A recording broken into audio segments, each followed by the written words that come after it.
E aí pessoal, tudo bem? Esse é o Estogel, sou o professor Alas Ferraz e bora lá para mais uma aula de geografia falando de formações vegetais no mundo. Já quero começar essa aula com esse mapa mundi aí das formações vegetais. É importante que você associe que as características de formação vegetal do mundo, elas acompanham as características climáticas, né?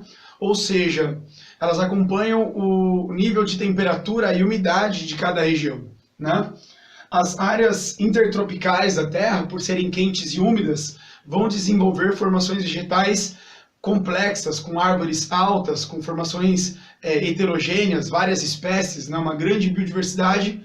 E à medida que nós vamos nos afastando da linha do Equador, dos trópicos, nós vamos tendo formações vegetais menos complexas, mais homogêneas, né? Florestas de coníferas, gramas, arbustos, né? E os desertos, etc. e tal. Então, importante já associar a questão climática com a questão da diversidade da formação vegetal. Primeira formação vegetal que nós vamos tratar aqui é a tundra, né? A tundra é uma formação vegetal de altas latitudes, né?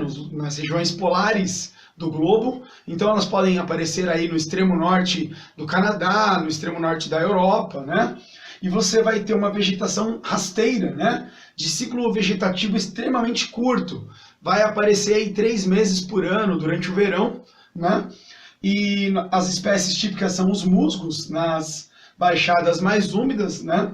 E os líquens nas porções mais elevadas do terreno, onde o solo é mais seco, aparecendo raramente pequenos arbustos. Ou seja, tundra é uma vegetação extremamente de pequeno porte, né? Muito rara, né? Que vai aparecer aí alguns poucos meses do verão nas altas latitudes das regiões polares e subpolares. Importante você entender que como o inverno dura 9 meses por ano, esse solo ele acaba ficando congelado, nós chamamos esse solo de permafrost, né?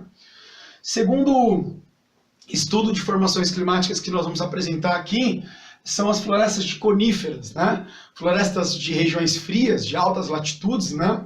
Extremamente homogêneas, né? Basicamente compostas por pinheiros, que na região da Rússia vão se chamar de taigas, né? São florestas típicas de zona temperada, ocorrem em altas latitudes do hemisfério norte, em regiões de climas temperados continentais. Importante você entender que o clima temperado continental ele tende a uma amplitude térmica maior, verões mais intensos e, obviamente, invernos mais intensos ainda, com temperatura muito baixa, podendo ultrapassar menos 30 graus, né? Nesse caso, o Canadá, a Suécia, a Finlândia e, em especial, a Rússia, né? Na Rússia, cobre mais da metade do território, é conhecida como taiga, já tinha falado isso para vocês. É uma formação bastante homogênea, ou seja, bem parecida, né? No qual predominam os pinheiros. Foi largamente explorada com o objetivo para utilização da madeira, né? Utilizada como lenha e, obviamente, como matéria-prima na fabricação de papel e celulose. Atualmente, a madeira é obtida de árvores nativas e comerciais, nós chamamos a silvicultura. É um sistema de reflorestamento de pinho, pinheiro, né? Eucalipto, que é utilizado como madeira comercial, né? Para indústria moveleira, para papel e celulose, etc. e tal. Está aqui bem claramente as coníferas para vocês. É importante entender que ela tem uma folha que nós chamamos de acicule foliada, né? Ela tem uma aparência de agulha, justamente para não armazenar a neve sobre ela, correto? Terceira formação vegetal de hoje, floresta temperada, né? Diferente das coníferas, esta formação florestal, ela é caducifólia, ou seja, ela perde as suas folhas durante o outono e durante o inverno, e ela está, então, em médias latitudes, né? São regiões que ainda são frias, porém, com a temperatura mais amena, ou com uma influência de maritimidade, tende a ter uma formação um pouco mais complexa, né? E ela vai se desenvolver de uma forma diferente. Zonas climáticas temperadas, encontradas em latitudes um pouco mais baixas das polares e subpolares, sob maior influência de maritimidade, que permite a instalação de atividades agropecuárias. Então, a agricultura nessas regiões, a pecuária tem, obviamente, desmatado essas áreas. A Europa basicamente eliminou quase toda a sua cobertura vegetal original. por conta dessas atividades, né? O seu desmatamento resultou da incorporação de novas áreas para a agricultura, mecanizada de grãos, uma agricultura extremamente mecanizada, extremamente moderna, no continente europeu, no Japão, né, no Canadá. Esses países são desenvolvidos, então, obviamente, a agricultura também é muito desenvolvida. Estendia-se por grandes porções da Europa centro-ocidental, atualmente subsiste na Ásia, na América do Norte, em pequenas extensões na América do Sul e da Oceania. Na Europa restam pequenas extensões como a Floresta Negra, né? Floresta Negra porque como ela, apesar de ser homogênea, ela é muito densa, ela é muito fechada, então ela cria um certo breu, uma certa escuridão, e é chamada na Alemanha de Floresta Negra. E na Floresta de Sherwood, na Inglaterra, tudo bem? Próxima formação vegetal, a formação mediterrânea. O próprio nome já resume as características que ela tem. Desenvolve-se em regiões de clima mediterrâneo, ou seja, próximos de mares, né? Que apresentam verões quentes e secos e invernos amenos e chuvosos, né? É encontrado em pequenas porções da Califórnia, nos Estados Unidos, na porção oeste dos Estados Unidos, no Chile, né? Na África do Sul, na Austrália. As maiores ocorrências estão, obviamente, dentro das margens do mar Mediterrâneo, né, no sul da Europa, no norte da África, na estreita faixa da Ásia Menor, e onde foi largamente desmatada para o cultivo de oliveiras e videiras. E no norte da África trata-se de uma vegetação muito esparsa, né, muito distante uma da outra, que possui basicamente 3 estratos, né, 3 tamanhos diferentes, um arbóreo, né, árvores, um arbustivo, arbustos e um herbáceo, que seriam aí gramas, né, vegetação rasteira, etc. e tal. O nosso próximo tema são formações herbáceas, formações rasteiras, né, as pradarias, que seriam gramas, né. Nós temos compostas basicamente de gramíneas, são encontradas sobretudo em regiões de clima temperado continental, né, ou subtropical, como é o caso do sul do Brasil, no Uruguai, etc. e tal. Desenvolvem-se na Rússia, na Ásia Central, nas grandes planícies dos Estados Unidos, importante para a agricultura de trigo, né, e outros produtos. Os pampas argentinos, no Uruguai, na região sul do Brasil, e na grande bacia da Austrália, né, a bacia artesiana australiana. Muito usada como pastagem, essa formação é importante por enriquecer o solo com matéria orgânica. Um dos solos mais férteis do mundo, que é chamado de Chernozion, já falamos em agricultura aqui, terras negras em russo, é encontrado sobre as pradarias da Rússia e da Ucrânia. Esse solo extremamente fértil, muito importante para o cultivo de trigo em especial.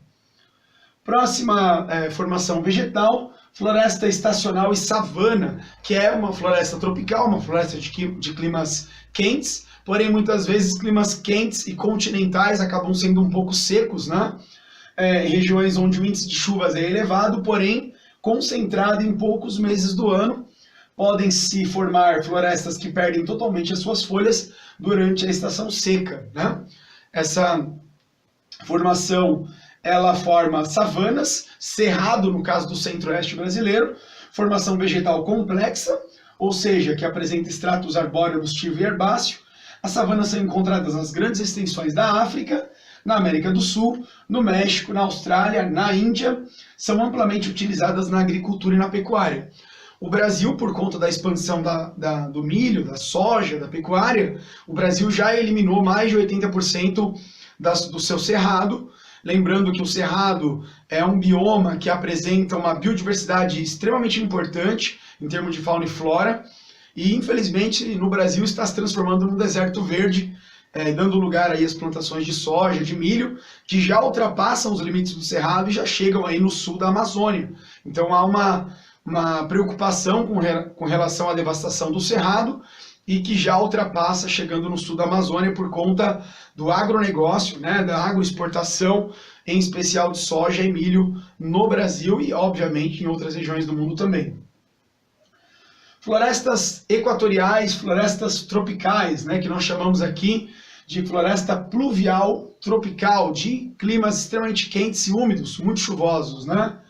Nas regiões tropicais quentes e úmidas, encontramos florestas que se desenvolvem graças aos seus significativos índices de chuva, porque é curioso, mas o solo das regiões equatoriais tropicais são pobres em termos de fertilidade, porém o grande volume de formações vegetais, de plantas, acaba tornando especial aí para a formação de grandes florestas extremamente complexas, extremamente heterogêneas, né? Ou seja, com várias espécies, com uma grande biodiversidade. Se localizam em baixas latitudes, ou seja, próximo da linha do Equador, entre os trópicos de Câncer e trópico de Capricórnio. Na África e na Ásia, nessas regiões predominam climas tropicais e equatoriais, quentes e úmidos o ano todo. As espécies vegetais de grande e médio porte, como o mogno, o jacarandá, a castanheira, o cedro, a imbuia, a peroba, além de palmáceas, arbustos, briófilas e bromélias. Essas formações elas são latifoliadas, ou seja, as folhas são largas e grandes, e elas são higrófilas, ou seja, estão adaptadas a um clima úmido, né, com bastante chuva.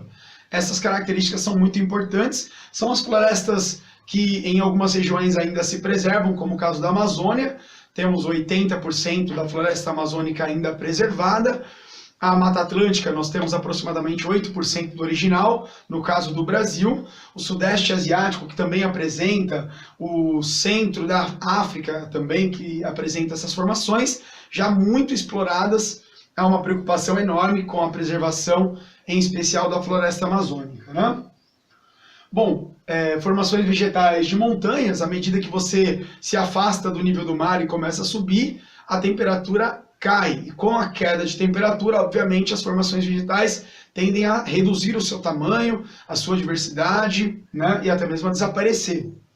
Montanhosas, porque é uma grande variação altitudinal de vegetação, como nas proximidades do Equador e nas baixas altitudes do sopé da Cordilheira dos Andes. À medida em que aumenta a altitude, diminui a temperatura, os solos ficam mais rasos e a vegetação, obviamente, mais diminuta, mais esparsa, né? Nessas condições surgem florestas temperadas e nas regiões mais altas, campos de altitude, podendo também encontrar as áreas de rocha exposta coberta por neve e por gelo, né? Então vai subindo, vai sumindo a vegetação. Para terminar essa aula, formações de regiões semiáridas, como a Caatinga brasileira, né? Regiões de clima seco, com pouca umidade. Nessas formações destacam-se as estepes, vegetação herbácea, como as pradarias, porém mais esparsa e ressecada. No Brasil, essa formação equivale à Caatinga, que é uma região que tem uma biodiversidade muito interessante, mas devido à escassez de umidade, ela acaba sendo predominantemente xerófila, né? Ou seja, cactáceas, pequenos arbustos, com poucas árvores e esparçadas, né? O deserto, pessoal, é um bioma cuja as espécies vegetais estão adaptadas à escassez de água, situação típica dos climas polares, áridos e semiáridos. Em regiões de climas áridos e semiáridos desenvolvem-se desertos quentes, cujas espécies são xerófitas, destacando-se as cactáceas. Algumas dessas plantas são suculentas, armazenando água no caule, não possuem folhas ou as folhas se transformaram em espinhos devido à escassez de água. É importante você entender que essas plantas aparecem nos desertos da América, da África e da Ásia e da Oceania, ou seja, em todos os continentes da Terra, com exceção da Europa. Os desertos frios da América do Sul, Chile, a Patagônia na Argentina, não apresentam muitas formações vegetais. Os desertos da Ásia vão apresentar estepes, vão apresentar pradarias, né? E os desertos quentes, né, os desertos tropicais, influenciados por massas de ar contralísios, né, por massas descendentes vindas do Equador para os trópicos, esses desertos tropicais, desertos quentes, eles vão acabar apresentando essas cactáceas, né, com alguns arbustos. Então é isso aí, espero que você tenha entendido essa aula. Se você quiser, se inscreve no canal, deixa um like e até a próxima. Um abraço, valeu!